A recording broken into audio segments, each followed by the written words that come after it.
Good morning everyone. जो आज का हमारा टॉपिक है वो है इकोनॉमिक्स का chapter 2 sectors of the Indian economy का topic rise of tertiary sector. ठीक है, तो आज हम पढ़ने जा रहे हैं किस तरह से टर्शरी सेक्टर का राइज हुआ, यानी कि किस तरह से वो इवॉल्व हुआ है। एंड हम इस टॉपिक में पढ़ने जा रहे हैं rising importance of the tertiary sector in production. ठीक है, तो किस तरह से जो टर्शरी सेक्टर जिस तरह से राइज कर रहा है उसकी क्या इंपॉर्टेंस है प्रोडक्शन सेक्टर में भी। ठीक है, तो टर्शरी सेक्टर जैसे कि मैंने आपको बताया था 3 तरीके के सेक्टर्स होते हैं। पहला होता है primary sector, secondary sector and third tertiary sector. Primary sector क्या होता है? ठीक है, तो एक बार आप रिकॉल कीजिए कि प्राइमरी सेक्टर होता क्या है। तो प्राइमरी सेक्टर होता है हमारा, प्राइमरी सेक्टर इकोनॉमी का वो सेक्टर होता है जहां हम क्या करते हैं, नेचुरल रिसोर्सेज को प्राइमरी प्रोडक्ट्स में कन्वर्ट करते हैं। ठीक है, नेचुरल रिसोर्सेज को हम किस में कन्वर्ट कर देते हैं? प्राइमरी प्रोडक्ट्स में कन्वर्ट कर देते हैं। जैसे कि एग्जांपल अगर हम लेना चाहें तो agriculture, forestry, fishing, mining, extraction of oil and gas, ये सब क्या होते हैं? प्राइमरी सेक्टर होते हैं। ठीक है, सेकेंड आता है हमारा सेकेंडरी सेक्टर। सेकेंडरी सेक्टर को हम इंडस्ट्रियल सेक्टर भी बोलते हैं और इसमें वो इकोनॉमिक एक्टिविटीज़ आती हैं that create a finished and tangible product. ठीक है, जो क्या करते हैं, जिसमें क्या बनाते हैं हम? फिनिश्ड और टेंजिबल प्रोडक्ट बनाते हैं। It has become associated with different kinds of industry and it is also called an industrial sector. ठीक है, दूसरी इकोनॉमी या दूसरी क्या कह सकते हैं हम, इंडस्ट्री से मिलकर अब इसको हम इंडस्ट्रियल सेक्टर भी बोलते हैं। अगर एग्जांपल मैं आपको दूं तो यार्न, ठीक है, cloth weaving from cotton, sugar and गुड़ फ्रॉम सुगर केन, ये सब किसके एग्जाम्पल हैं? आपके सेकेंडरी सेक्टर के एग्जाम्पल हैं। फिर आता है लास्ट हमारा टर्शरी सेक्टर।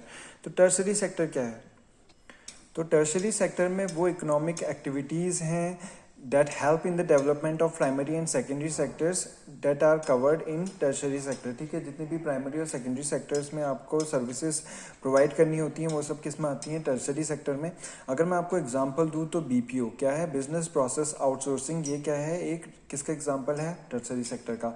एटीएम किसका एग्जांपल है? टर्शरी सेक्टर का। टीचिंग किसका एग्जांपल है? टर्शरी सेक्टर का।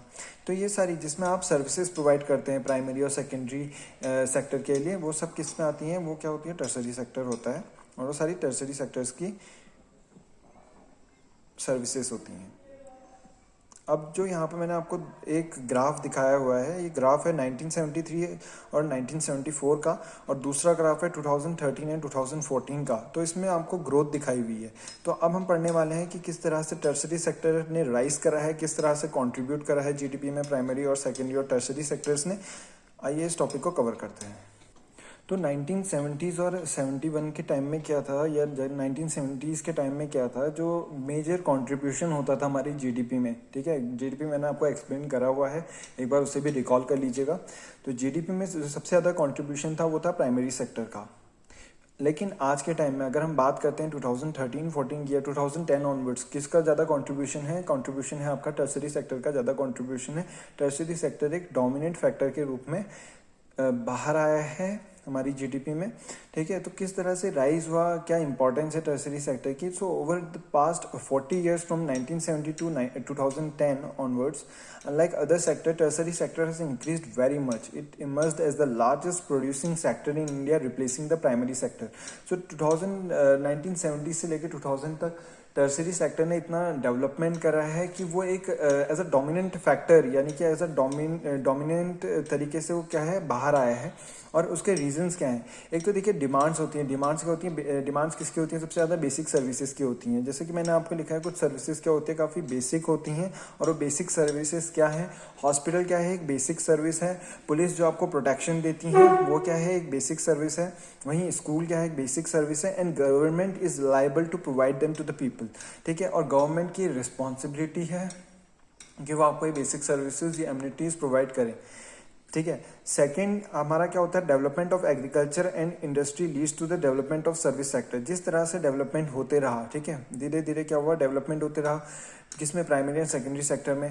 और इससे क्या हुआ? इंड्यूस क्या हुआ? सर्विस सेक्टर की ग्रोथ इंड्यूस हुई। Like mining and agriculture services needed and demanded more services like transport, trade, storage etcetera. So क्या हुआ था कि जैसे जैसे प्राइमरी और सेकेंडरी सेक्टर इवॉल्व होते रहा, उनकी डेवलपमेंट होती रही, सर्विस सेक्टर की भी ग्रोथ इंक्रीज होती रही। क्योंकि जैसे जैसे सर्विस सेक्टर की ग्रोथ क्यों इंक्रीज हुई? सर्विस सेक्टर की ग्रोथ इसलिए इंक्रीज हुई कि अगर आपको कहीं ना कहीं से, अगर आप एग्रीकल्चर प्रोड्यूस कर रहे हैं, ठीक है, आप वीट प्रोड्यूस कर रहे हैं, आप फ्लोर प्रोड्यूस कर रहे हैं, तो आपको उसको एक जगह से दूसरी जगह ट्रांसपोर्ट कराना है, या आप बैलगाड़ी में लेकर तो जा नहीं सकते, तो उसके लिए आपको ट्रांसपोर्ट चाहिए। और ट्रांसपोर्ट किसका सेक्टर है, यानी किस सर्विसेज में आता है? वो आता है आपका टर्शरी सेक्टर में। तो एक तरीके से आप देख सकते हैं कि वो किसका हम क्या इवॉल्व हो रहा है उससे? टर्शरी सेक्टर, यानी कि सर्विस सेक्टर उससे इवॉल्व हो रहा है। ठीक है, जैसे जैसे लोगों में क्या हुआ, एजुकेशन का भावना बढ़ी कि हमारे बच्चों को एजुकेशन मिलनी चाहिए, तो उससे स्कूल बने ढेर सारे, ठीक है, कॉलेजेस बनाए गए।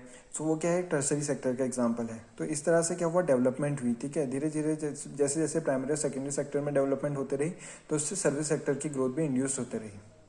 अगला है rise in the income level increases the demand for services. अब क्या हुआ? As income of people rose, they demanded better quality of life and better standard of living, like tourism, shopping, private hospitals, professional training etcetera, which enhanced service sector. अब क्या हुआ? जैसे जैसे लोगों के पास इनकम बढ़ते रही, ठीक है, पैसे उनके आते रहे, तो उस तरह उसके बाद क्या हुआ कि धीरे धीरे लोगों के सोर्स ऑफ इनकम भी डेवलप होते रहे। और जैसे जैसे लोगों के सोर्स ऑफ इनकम होते रहे, तो उनको बेटर स्टैंडर्ड ऑफ लिविंग चाहिए था, जैसे कि टूरिज्म हो गया, और स्कूल और बेटर सर्विसेज चाहिए थी।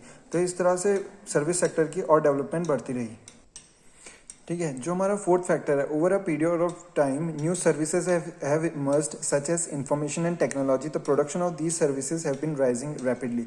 जैसे जैसे ग्लोबलाइजेशन आया, न्यू सर्विसेज इवॉल्व हुई, लाइक इंडियन मार्केट में आपके इंफॉर्मेशन टेक्नोलॉजी आई, कम्युनिकेशन टेक्नोलॉजी आई, सो इनकी इंपॉर्टेंस बढ़ी, इनका जो हमारे लाइफ में इम्पैक्ट था वो काफ़ी बढ़ा। जैसे जैसे हमारे पास आज आप देख रहे हैं, हर किसी के पास मोबाइल है, हर किसी के पास कंप्यूटर है, हर किसी के पास इंटरनेट एक्सेस है, और हर किसी के पास आजकल स्मार्ट वॉच, स्मार्ट टेलीविज़न, हर चीज़ क्या है, एक इंफॉर्मेशन टेक्नोलॉजी ने क्या करा है, उस सेक्टर को काफ़ी डेवलप करा है। और जिससे जैसे ग्लोबलाइजेशन हुआ है पीरियड ऑफ टाइम के साथ, उस तरह से ये सर्विसेज भी क्या हुई है, काफ़ी इंक्रीज़ हुई हैं।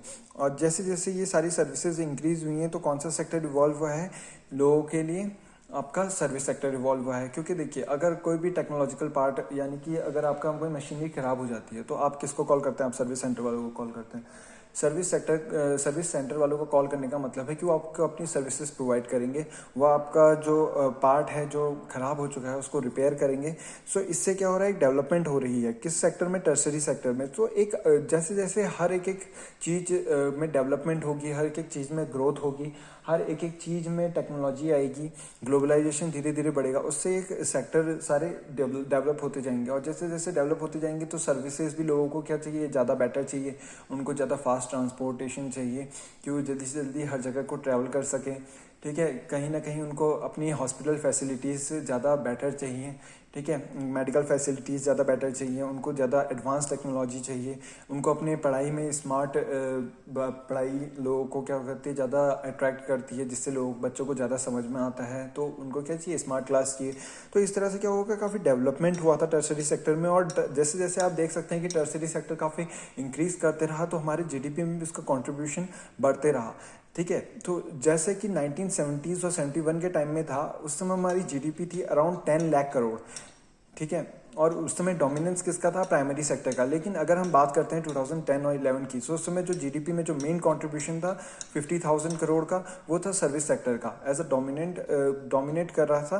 क्योंकि सर्विस सेक्टर, टर्शरी सेक्टर में, यानी कि सर्विस सेक्टर में हमारे कौन कौन आते हैं? बैंकिंग आती है, स्टॉक मार्केट आते हैं, एक्सपोर्ट्स आते हैं, सारी एक्टिविटी किसकी हैं? ये है हमारी टर्शरी सेक्टर की।